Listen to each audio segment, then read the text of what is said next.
I went to the post office to pick up a package, but the clerk handed me an extra one. He said, "Your husband asked us to give you this today." I froze. My husband has been dead for years. Inside was a note. Ask the children why they lied about my death. Nothing could have prepared me for what I discovered. The fluorescent lights above hummed as I stood at the counter, my fingers drumming against the worn wooden surface. I stared at the package, unmarked and wrapped in plain brown paper. The weight of it felt all wrong, and I couldn't shake the chill crawling up my spine. My mind was racing. What did Thomas want me to ask? What had my children lied about? 3 years. That's how long it had been since Thomas died. The doctors had said it was a heart attack. Sudden. Unexpected. But it wasn't just his death that had left a hole in my chest, it was the absence of answers. The way everything felt unfinished. The clerk, Jerry, didn't seem to notice the change in me. He smiled like he always did, his face weathered by time but kind. "Got your package from your daughter in Seattle," he said, handing me a second larger box. My signature was shaky when I signed the pad, and I wondered for a moment how long it had been since I'd felt steady. I thanked him, but my mind was already far away from the post office, from Jerry's familiar face, from the quiet hum of the fluorescent lights. My thoughts were already consumed by the note. What did Thomas mean by "ask the children"? What had they lied about? As I left the post office, the cold November air hit me in the face. The sharp wind seemed to blow through me, clearing my thoughts for a moment. But only for a moment. The packages felt too heavy, as if they carried more than just my late husband's final message. They carried a question, a mystery I wasn't sure I was ready to face. The drive home to the farmhouse should have been comforting, familiar. But today, the road felt longer. The trees lining the sides of the highway were bare, the leaves scattered and gray, as if they too understood that something was off. The 12-minute drive stretched on, the constant feeling that I was being watched gnawing at the back of my mind. Every passing car felt like a shadow, every distant glance a warning. I arrived home, locked the door behind me. For the first time in years, I felt the need to lock it during the day. I set Sarah's package aside, unopened, and placed Thomas's on the kitchen table. It was lighter than I expected, but somehow that only made it worse. I stood there for a moment, staring at it, as if it could explain everything. I didn't open it right away. Instead, I made tea. But I didn't drink it. I straightened the kitchen counter, wiping spots that didn't need wiping near the package. My hand shook as I stared at it. The note was haunting me, but I couldn't bring myself to face whatever it held. I felt Thomas's presence in the room with me, like he was there, watching, waiting for me to make sense of this.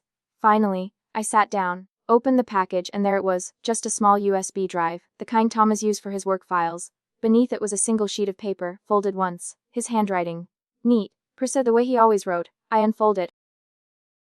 The words were simple, but they hit me like a punch to the gut. "Margaret, if you're reading this, then I am truly gone. Enough time has passed for you to handle what I need to tell you. I'm sorry for the shock this must have caused. I arranged this delivery through Jerry because I knew he'd remember me and confirm my identity. You needed proof this came from me." The words blurred in front of my eyes as I tried to focus. "On this drive is everything I discovered in the months before my death. I should have told you then, but I was trying to protect you. Now protection requires knowledge. Ask the children why they kept the truth about my death from you. The answer is on this drive, but prepare yourself, my love. What you find will change everything you believe about our family." I read the note 3 times, then 6. My heart was pounding in my chest. Every word felt like a hammer, each syllable driving in deeper. What had my children lied about? What truth had they kept from me? I sat there for what felt like an eternity, just staring at the paper. My mind raced with 1,000 questions, none of them making sense. Thomas had always been so protective, so meticulous. I'd never known him to keep anything from me, not even the most difficult truths. But this was something different. A part of me wanted to close the package, walk away, pretend I hadn't read it. But I couldn't. The question, the weight of it was too much to ignore. I had to know.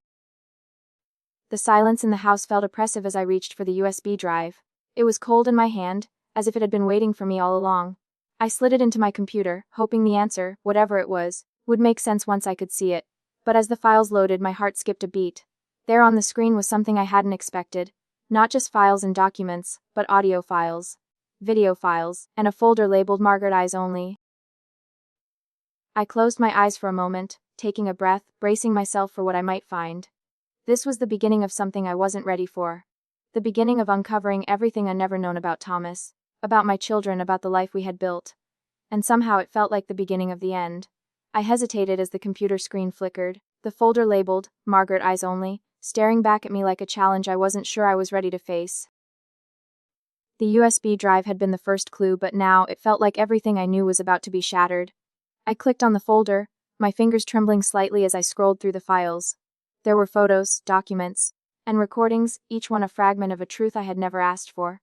The first file I clicked was a video, and as the image came to life on the screen, I was faced with Thomas's familiar face, his expression calm but serious. My heart skipped a beat. I hadn't expected to see him, not like this, not after all these years. He looked different, older than I remembered, though I knew that wasn't possible. This video had been recorded before his death. His voice, steady and clear, filled the room. Margaret, if you're watching this, then you've probably started to piece things together. I've hidden this from you for a reason. I wanted to protect you. But the truth has a way of finding its way to the surface. I paused the video, my stomach in knots. This wasn't just about his death. It wasn't just about the secrets he'd kept from me. It was about something deeper. I clicked play again, desperate for more. 3 months before my death, I discovered something that would change everything. I was investigating Robert's business partner, David Thornton. He's not who he says he is. He's part of something much darker. A financial fraud operation that has already cost hundreds of people their savings. I pressed my hand to my mouth, stunned. Thomas had been investigating Robert's partner. Why hadn't he told me? How had I missed all of this? But there was more. He had been protecting us all along. Protecting me. My mind raced as I watched Thomas continue speaking. I didn't want to involve you in this, Margaret. I didn't want to drag you into something so dangerous. But I know you'll find out eventually. The truth will come to light, and when it does, you need to know that I did this to protect you. I've gathered evidence, tons of it. It's all on this drive. You'll see for yourself, but be careful. Someone is watching. They're already onto me, and I'm running out of time. The video ended abruptly, and I sat there for a long time processing his words. Thomas had known. He had known the danger. He had been preparing for this moment. For me to find out the truth, but I hadn't been prepared. None of us had been. I clicked on another file, a document titled, The Plan. It was a letter, written in Thomas's precise handwriting, detailing everything he had uncovered. As I read, my heart sank further. Thomas had uncovered a massive Ponzi scheme, and Robert had been unknowingly involved. He had trusted David Thornton, trusted him with everything. But Thornton wasn't the only threat. There was someone else, someone close to us, someone in a position of power, the police. Thomas's handwriting filled the page, his words stark and honest. Margaret, I don't know how much time I have left. My heart condition is getting worse, and I'm not sure I can protect you much longer. But I have to tell you the truth now before it's too late. David Thornton is connected to law enforcement. There's someone in the department who's been covering for him. I'm being watched. I've had to take extreme measures to stay hidden, and it's only a matter of time before someone tries to silence me. But I can't let them do that. I won't. I need you to ask the children. They know more than they're letting on. They've been protecting you, but they've been lying. They've been keeping things from you. The words hit me like a punch in the stomach. Robert and Sarah. They knew. They had known about this. They had lied to me all this time, kept me in the dark. I felt a mix of anger and betrayal flood through me. How could they? How could they keep something like this from me? The next file I opened was a collection of photos, and my breath caught as I looked at them. They were photos of Robert, David Thornton, and a few other people, some I recognized, some I didn't. They were taken at a wedding, Robert's wedding, I realized. The images captured conversations between Thornton and a woman, someone I didn't recognize, but she was standing too close to Robert for comfort. She was in the background of almost every photo, and as I examined the photos more closely, a chill ran down my spine. There was a connection here, a connection between David Thornton and this woman, and I knew I had to find out more. I had to know who she was, what her role was in all of this. I closed the laptop with shaking hands and sat back in my chair, feeling as though the ground had been pulled out from under me. The weight of what I had just uncovered like a physical force pressing down on my chest. I had to confront my children. I had to ask them about the lies, about the secrets they'd kept from me. But what if they didn't have the answers? What if they were just as much a part of this as everyone else? The questions swirled in my mind, but one thing was clear: I couldn't trust anyone until I understood the full truth. And that meant I had to dig deeper. I had to ask the questions that no one wanted to answer. I had to face the fact that my family, the ones I loved more than anything, had been living with secrets, dangerous, deadly secrets. And I wasn't sure I could trust them anymore. I couldn't sit still. The house felt like it was closing in on me, the walls pressing in with every breath I took. I had to get out of here. I had to talk to Robert and Sarah, find out what they were hiding. But something inside me recoiled at the idea of confronting them. How could I look them in the eye knowing that they had kept something like this from me? Had they known all along?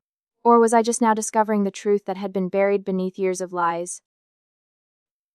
I grabbed my coat and headed for the door, the cold November air greeting me with a biting reminder of just how alone I felt in this moment. The wind was sharp, the kind that made you chill every inch of your age. And I felt it, deep in my bones. How had I missed all of this? How had I trusted them so completely, only to find out that they had been lying to me for years? The drive to Robert's house was shorter than I remembered. My hands gripped the wheel so tightly I thought my fingers might cramp, but I forced myself to focus. I had to do this. I had to find out why they had lied. When I pulled into the driveway, I sat there for a moment, staring at the house. It looked so normal, so familiar, but I knew now that nothing would ever be the same again. I could see the shadow of Robert moving behind the curtains, his figure large and familiar. He looked like Thomas, but there was something about him that seemed different now. He wasn't the same man I had raised, the same boy who had once sat at this very table, laughing with his father. I stepped out of the car, the crunch of gravel underfoot sounding too loud in the silence. My heart pounded as I approached the door. I knocked twice, then waited, my breath coming in shallow gasps. I heard the sound of footsteps inside, and the door swung open. "Mom," Robert said, his voice steady but with a trace of something I couldn't quite place. "What's going on?" I could see the guilt in his eyes, the way he avoided looking at me directly. My stomach twisted in knots, but I pressed on. I couldn't let him hide anymore. "I need to talk to you, Robert," I said, my voice quieter than I intended. "About your father. About the things he was investigating before he died." He froze. Just for a second, but it was enough. That brief pause, the way his expression shifted, told me everything I needed to know. He knew what I was talking about, and he hadn't been telling me the truth. "Mom, what you mean?" he said, stepping aside to let me in. His voice was too calm, too measured. It didn't match the turmoil I could feel swirling in the pit of my stomach. "Don't lie to me," I said, my voice suddenly sharp. "I found his files, Robert. I found the recordings, the pictures. I know he was investigating Thornton, and I know you've been keeping things from me. Why didn't you tell me? Why didn't you trust me enough to share what was happening?" Robert closed his eyes for a moment, as if gathering his thoughts. When he looked at me again, his gaze was full of a strange mix of regret and something else I couldn't name. "Mom, it wasn't like that," he began, but I cut him off. "You've been lying to me for years, you and Sarah both. I trusted you, and you let me believe everything was fine, that your father just died suddenly. But that's not the truth, is it?" Robert's shoulders slumped, and he exhaled, the weight of whatever he had been holding back finally pressing him down. "You're right," he said, his voice breaking. "We lied to you. But it wasn't to hurt you. We didn't want you to know. We didn't want you to get involved in something that dangerous. You're telling me that you were protecting me." I couldn't hide the bitterness in my voice. "You were keeping me safe by hiding the truth." He didn't answer at first. Instead, he ran a hand through his hair, looking everywhere but at me. It was like he couldn't bear to meet my gaze, and I didn't know if it was because of guilt or fear. "Mom, we didn't know how far this went," he said, his voice strained. "We didn't know that Thornton was involved in something so huge. We just thought it was business problems. But Dad, he found something. He found out that Thornton was using his firm as a front for a massive financial fraud operation. He was trying to get evidence, but when he realized how dangerous it was, he chose to keep you out of it." I shook my head, the words sinking in like heavy stones in my chest. It was true. Thomas had been trying to protect me, trying to keep me safe, but in doing so, he had kept me in the dark. And now I was in too deep. Now, it was too late to pretend everything was okay. "Where's Sarah?" I asked suddenly, my mind shifting. "What does she know about this?" "She knows everything, Mom," Robert said, his voice quiet. "She's known since Dad first started investigating. We were both trying to protect you. We didn't want you to get involved, but now everything's out in the open. I have to talk to her," I said, my heart pounding. "We need to fix this. We need to figure out what happened and how deep this really goes." Robert stepped forward, placing a hand on my shoulder. "I'm sorry, Mom. I should have told you sooner. I should have trusted you with the truth." "You should have," I whispered, feeling the weight of everything settle over me. I could feel the cracks in my trust, in my family, widening. I had no choice now but to face the truth, and I didn't know if I could handle it. I found Sarah in the kitchen, the scent of freshly brewed coffee filling the air. She looked up as I walked in, her face lighting up with the kind of warmth that always made me feel like everything could be okay, even when it wasn't. But today, I could see the tension in her eyes, the way she stiffened when she saw me, and I knew. She knew what I was going to say before I even spoke. "Mom," she said, her voice quiet. "What's going on?" "Robert told me you want to talk to me." I closed the door behind me, the sound of it clicking shut seeming too loud in the silence of the room. My heart was heavy, the weight of the truth pressing down on me, and I knew I had to say it out loud, even if it felt like too much to bear. I need to know everything, Sarah, I said, my voice strained. About your father's investigation, about David Thornton, about the lies. Her face paled, the color draining from her cheeks. She set her mug down slowly, her hand shaking just enough for me to notice. For a moment, neither of us spoke. The tension was thick, suffocating, and I could feel the years of secrets between us, all of them coming to the surface at once. I'm sorry, she said, her voice barely above a whisper. I should have told you, but we thought we were protecting you, protecting me, the bitterness rising in my throat, by keeping me in the dark, by letting me believe your father just died. You and Robert both knew. Why didn't you tell me, Sarah? Why didn't you trust me enough to let me help? She stepped forward, her hands clasped tightly together, her eyes pleading. Mom, we didn't want you to get involved. When Dad started looking into Thornton, we thought it was just a business problem. We didn't know how dangerous it was. When he found out about the fraud, we were already in too deep, and he didn't want you to know. He thought that if you stayed out of it, you'd be safe. And we agreed with him. We didn't want to lose you too. Her words hit me like a wave, but they didn't bring relief. They only made me feel more lost, more betrayed. I looked at her, seeing the guilt in her eyes, and I could almost hear the echo of her father's voice in my head, warning me, trying to protect me. But it wasn't. Protection was a lie. Your father knew everything, didn't he? I said, my voice cracking slightly. He knew that Thornton was a criminal, that he was using Robert's company for something illegal, and he tried to protect us all by faking his death. Sarah nodded, her eyes downcast. Wes, Mom. He knew. He found out about Thornton's operation months before he died, but he didn't want us to get dragged into it. He knew how dangerous it was, so he made the decision to disappear, to protect us, to keep us safe. I swallowed hard, the weight of her words sinking in. Thomas had faked his death. And we had all lived a lie for 3 years, thinking he had died of natural causes. But it wasn't true, it had never been true, and now everything was unraveling. What else, Sarah? I asked, my voice tight. What haven't you told me? She hesitated, her eyes flickering to the door as if she were afraid someone might overhear. There's more, Mom. A lot more, Dad. He knew something was off. The police. He thought there was someone inside law enforcement who was helping Thornton cover his tracks. He didn't know who, but he was scared. That's why he staged his death. He thought he could buy us time. Time to figure it all out without putting us in danger. I felt the room spin. A part of me wanted to scream at her, to tell her how much I hated this secret, this betrayal. But another part of me understood. Thomas had been trying to protect us, and I knew he had always been willing to make sacrifices for the ones he loved. But the cost of that protection had been too high. The lies, the distance, the fear, it had all piled up, and now we were paying the price. I can't believe this, I whispered, more to myself than to Sarah. All this time I thought I was just grieving, trying to move on, but I was living move on. And now it's too late. Too much has happened, Sarah. Too much has already been done. Her voice was soft but steady. It's not too late, Mom. We can still stop this. We can still bring Thornton down. We have the evidence. We have everything Dad left behind, but we need to act now, before it's too late. I stared at her, seeing the determination in her eyes, and for the first time in days I felt a spark of something other than fear. There was still a chance, still a way to fix this. "'Kay," I said, my voice firm. "We'll do this together. We'll bring the truth to light. For your father, for us." But deep down, I knew this wasn't just about justice anymore. It was about survival and the truth. The truth was dangerous. I could feel the weight of everything pressing down on me as I sat in the kitchen, the USB drive resting on the table between Sarah and me. Thomas's voice still echoed in my head, his words heavy with the knowledge he had uncovered and the danger he had faced. But as I looked at Sarah, I saw something else too, something I hadn't seen before. She wasn't just my daughter, the one I had protected for so long. She was part of this too.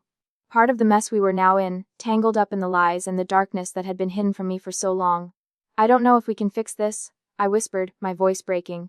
"I don't know how to stop it, how to make it go away." Sarah reached across the table, her hand resting on top of mine, warm and steady. "We can fix it, Mom. We just need to follow Dad's plan. He left us everything we need to take down Thornton, to expose what's been happening." I nodded, but the uncertainty gnawed at me. The police were involved, people in power. People who had covered up everything Thomas had tried to uncover. And now, knowing what I knew, I couldn't help but feel like I was standing on the edge of a cliff, one step away from falling. I picked up the USB drive again, staring at it as if it held the answers to everything. But in a way, it did. Inside it was the evidence Thomas had spent months gathering: financial records, photos, videos, audio recordings. all of it detailing the criminal empire Thornton had been building, with help from people in law enforcement. I knew that this evidence was our only chance, our only weapon. We need to go through this, I said, my voice hardening with resolve. We need to know exactly what we have before we make our next move. Sarah nodded, her expression serious. We'll go through it together. We can't afford to miss anything. And so, we did. We spent hours sifting through the files, going over the photos and recordings. It was overwhelming, seeing the extent of what Thomas had uncovered, and how deeply connected the fraud went. There were documents showing Thornton's involvement with offshore accounts, records that traced the money to politicians, law enforcement officials, people I never would have suspected, and then there were the videos and audio files. Some of them were grainy, shot in secret, but they were enough to expose Thornton's operation. It was all their proof. Real, tangible proof. And yet it wasn't enough, not yet. As the night wore on, Sarah's phone buzzed on the counter. We both looked at it, the tension palpable between us. It was an unknown number, and my heart skipped a beat as I picked it up. Hello? Mrs. Dunn, we need to talk, a voice on the other end said. It was low, steady, and I didn't recognize it. We know about the evidence you've found. And we know you're planning to go public with it. My blood turned cold. The voice was calm, almost too calm, and I could tell they were already one step ahead of us. Who is this? I demanded, my grip tightening on the phone. You don't need to know who I am, the voice replied. What you need to know is that you've made a very dangerous decision. You can't trust anyone right now. Not the police, not your family, no one. You need to stop digging. And if you don't, your family's lives will be at risk. My stomach twisted. I glanced at Sarah, who was looking at me with wide, terrified eyes. What do you want? I asked, trying to keep my voice steady, though inside I was shaking. We want the evidence, Mrs. Dunn, the voice said, each word slow and deliberate. And we want you to hand it over. If you do, we'll make sure your family is safe. If you don't, well, we both know what happens then. The line went dead before I could respond. I dropped the phone, my hands shaking uncontrollably. Who was that? Sarah asked, her voice trembling. I don't know, I said, my mind racing. But they know everything. They know we have the evidence. And they're coming for us, Sarah. They're coming for everything your father uncovered. I stood up, pacing the kitchen, trying to think. This was the moment we'd been dreading, the moment where everything could fall apart. But Thomas had prepared us for this, hadn't he? He'd known that this day might come. And he'd left us the tools to fight back. We had to use them. We can't back down now, I said, my voice firm. We can't let them intimidate us. We have to take them down. For your father. For us. Sarah nodded, her jaw set with determination. We're not backing down. Not now. But as I looked at the evidence on the table, the files, the recordings, the photos, all of it was real. It was irrefutable. And yet, the more I thought about the threat, the more I realized how dangerous it all was. If we exposed the truth, we might destroy Thornton's operation. But we'd also be exposing ourselves to a world that was more corrupt and powerful than I had ever imagined. We couldn't fight this war alone. We need help, I said quietly. We need someone who can protect us. Someone who knows how to handle this kind of thing. Sarah looked at me, her eyes wide with understanding. I know just the person, she said. Someone who can help us take this down. I felt a surge of relief, knowing that we wouldn't have to face this battle alone. But even as I reached for the phone, the dread didn't go away. We were about to make a move that couldn't be undone, and I couldn't shake the feeling that someone very dangerous, was already closing in on us. The following days felt like an endless blur. We moved fast, too fast, and everything felt out of control. I could feel the tension in the air, heavy, suffocating, as if every moment we waited brought us closer to being discovered. The evidence we had was powerful, but it was also dangerous. Whoever was watching us, whoever had made the threat, was closing in, and we didn't have much time before they made their next move. Sarah and I spent hours each day going over the files, double-checking every document, every photo, every recording we had. We would expose Thornton, bring him down, and destroy his operation. But there was one thing we hadn't anticipated: how far the corruption went. We had no idea who to trust anymore, who was in on it, and who had been working against us all along. The line between friend and foe had blurred, and now every decision felt like life or death. I don't like this, Mom, Sarah said one evening as we sat in the kitchen, her voice tense. I feel like we're being watched. I didn't need to look up to know what she meant. I felt it too. Every car that passed by the house felt like it was part of a surveillance team. Every knock at the door made my heart race, thinking it might be someone coming to take everything from us. We need to keep moving, I said, my voice low, trying to sound more confident than I felt. We've come this far. We can't stop now. But despite the resolve in my words, I could feel the cracks in my own certainty. The threat from the mysterious caller hung over me like a dark cloud.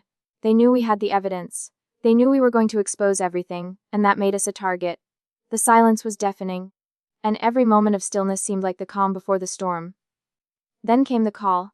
I had just finished a long conversation with one of the few allies I still trusted when my phone buzzed on the table in front of me. It was an unknown number.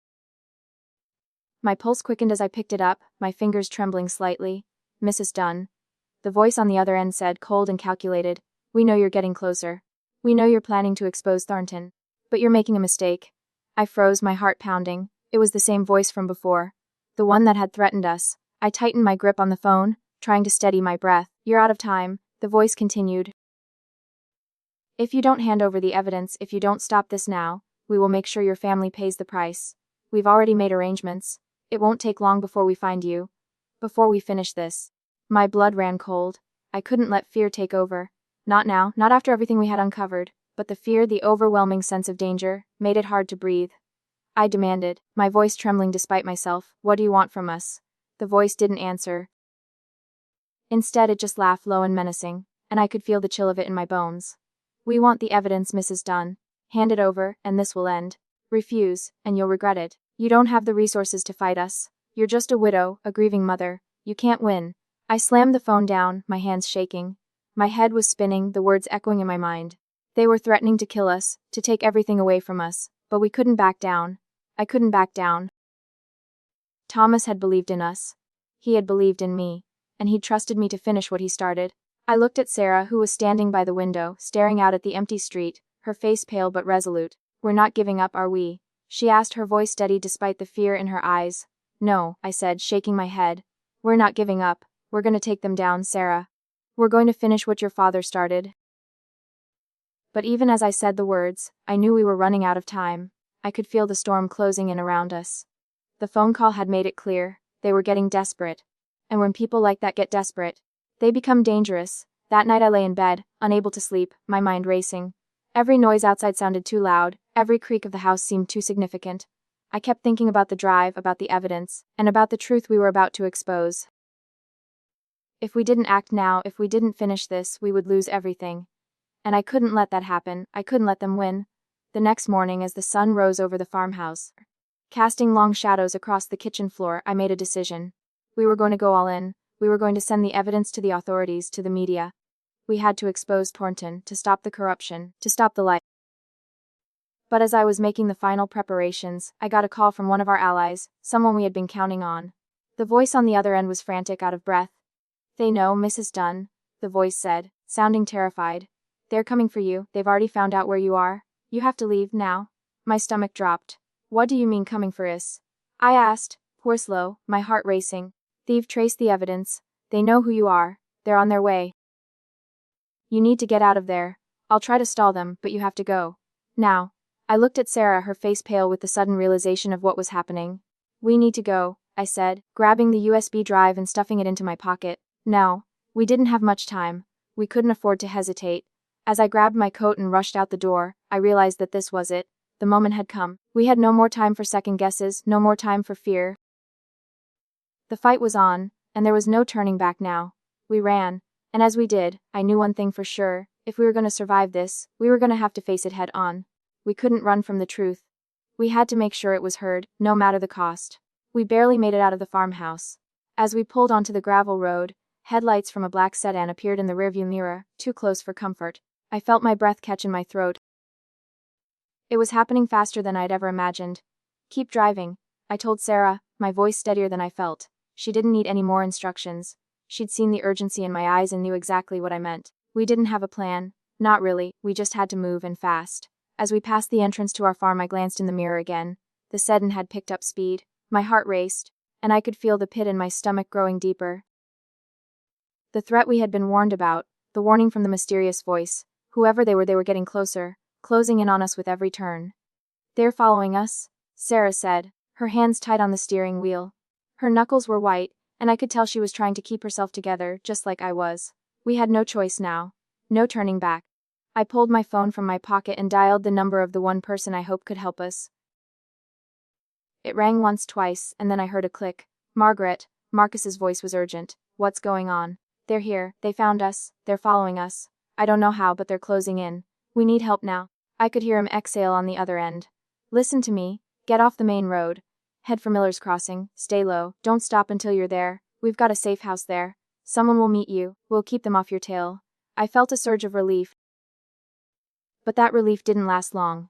The sound of an engine revving up behind us was unmistakable. I could see the shadow of the sedan in my rearview mirror, gaining on us with terrifying speed. Sarah, I said, we need to lose them now. Sarah nodded, her face tight with concentration. She jerked the steering wheel to the left, and we sped down a narrow dirt road that twisted through the trees. The car bounced and jolted, the sound of gravel scraping against the undercarriage filling the car. I looked over at Sarah, my breath catching in my throat as I watched her skillfully maneuver the car through the winding road. She was doing everything she could to shake them off, but I knew it wasn't going to be enough. We couldn't outrun them for long. Just keep going, I shouted, my voice desperate. Behind us, I saw the sedan's headlights still following, relentlessly pursuing us through the dark, their presence like an ominous shadow looming over us. It was too close. Too dangerous. Hold on, Sarah called out as she sharply turned the wheel again, throwing us into a series of sharp turns that I was sure would throw us off balance. But somehow, Sarah kept control of the car, maintaining our speed as we sped toward Miller's Crossing. Every second felt like an eternity. I glanced at the dashboard, the red numbers of the clock blurred with fear, and then back at the rearview mirror.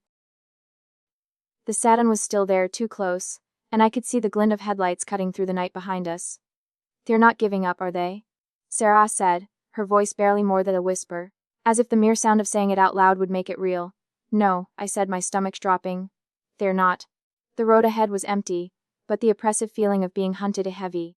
Every bump in the road felt like a countdown, each passing moment adding to the mounting sense of dread. I reached for the door handle instinctively. We're almost there, Sarah. Don't stop for anything. Sarah's grip on the wheel tightened, her knuckles as white as the ghosts in the rearview mirror. I'm not stopping. Not now. We rounded another corner, and ahead I saw the flickering lights of the small diner at Miller's Crossing. It was our last hope. We're close, I muttered, trying to steady my breath. Just keep going, Sarah. Don't let them catch us. The sound of the sedan's engine behind us was deafening, and I could feel the pressure mounting in my chest. We had to make it. Suddenly, the headlights behind us flashed, blinding me for a moment. Then, just as quickly, the car behind us swerved, and I saw the sedan drift off the road to the side. They were losing us. We were getting away. I exhaled a long, shaky breath that I didn't realize I was holding. But even as the relief flooded over me, I knew better than to think we were in the clear. We were too close to the edge now. They had us. They had been following us for days, waiting for the right moment.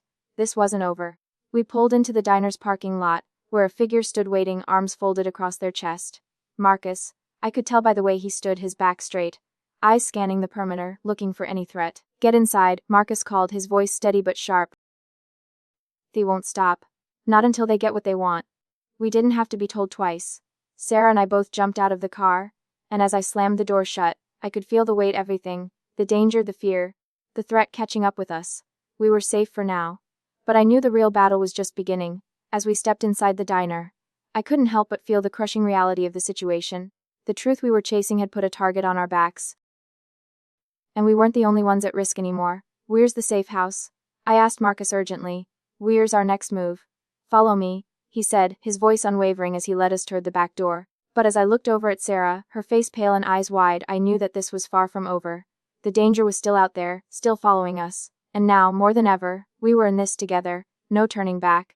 The night stretched on as we huddled in the small, dimly lit room at the safe house. I could hear the distant hum of sirens from the town, the occasional sound of footsteps outside, but inside it was eerily quiet. My mind raced, running through the events that had unfolded.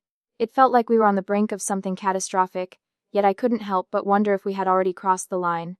Marcus paced by the window, his eyes scanning the darkness, always alert. His face, usually so calm, now carried an edge of urgency I hadn't seen before. We have to act fast, he said, turning to face us. His voice was low but decisive. They know you have the evidence. They won't stop. It's only a matter of time before they come for you again. I nodded, my chest tight. It had been hours since we'd left the diner. Hours since the first call had come through, since the warning had been delivered, and since I had realized the full extent of the web we were caught in. How long do we have? Sarah asked, her voice steady but her hands betraying her. She was tapping her fingers nervously on the table. I recognized the anxiety in her. This was no longer just about the files, the evidence. It was about us surviving this. About keeping her safe. About keeping my family safe. I'd say not long. Marcus replied grimly. We've been lucky so far, but they know you're not backing down. They'll make their move soon. And if they know anything about Thomas, they'll know he left you that one final piece of the puzzle. I gripped the edge of the table, the weight of his words sinking in. They were coming. They always were. And I wasn't ready to face them, not yet. Where's the backup? I asked, my voice sharp with impatience. You said there was a plan, a backup.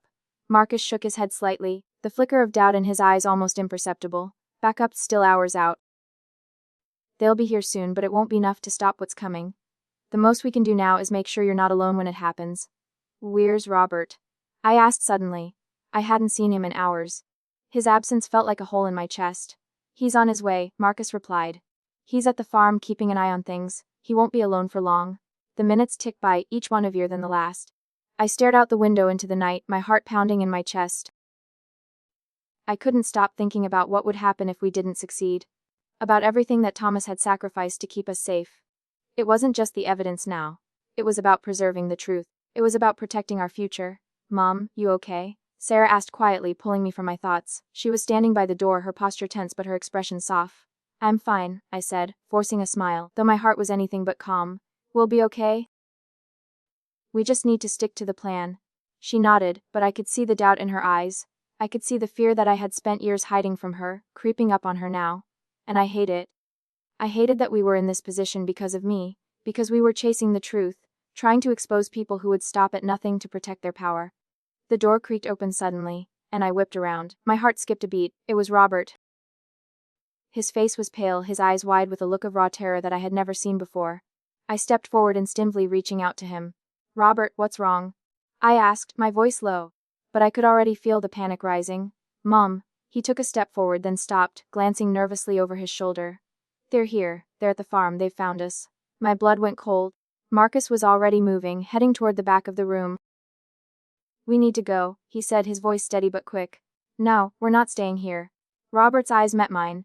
I'm sorry, Mom. I didn't mean for this to happen. I didn't realize how far this had gone. But they know everything now. I could see the guilt in his face, and I knew how much it weighed on him. He hadn't asked for any of this. He had only wanted to protect us. And now we were all in too deep. We'll talk later, I said, my voice tight with resolve. Right now we need to survive. Marcus opened the back door and motioned for us to follow. We moved quickly, quietly, slipping into the shadows, away from the safe house and into the night. As we moved through the alley, I could hear the sound of footsteps behind us. They were closing in. The stakes were higher than ever. Sarah held my hand tightly, and I could feel the warmth of her touch grounding me, keeping me from completely spiraling. We were in this together. We had always been in this together. Stay close, Marcus said, his voice low, his eyes scanning the surroundings. We'll get to the next location, we'll figure this out. But as we moved forward, I couldn't shake the feeling that we were being herded towards something much bigger than we could handle. The truth was dangerous. More dangerous than I had ever imagined. And now, there was no going back. We had one shot to make it right. One shot to expose everything and take down those who had destroyed so many lives, including Thomas's. But as I looked around, I realized that the clock was ticking, and we didn't have much time left. Mom, do you think we can win? Sarah asked, her voice barely a whisper. I squeezed her hand. I don't know, honey, but we'll fight. We'll fight until the end. Because that's what Thomas would have wanted. And that's what we had to do now. We had to fight.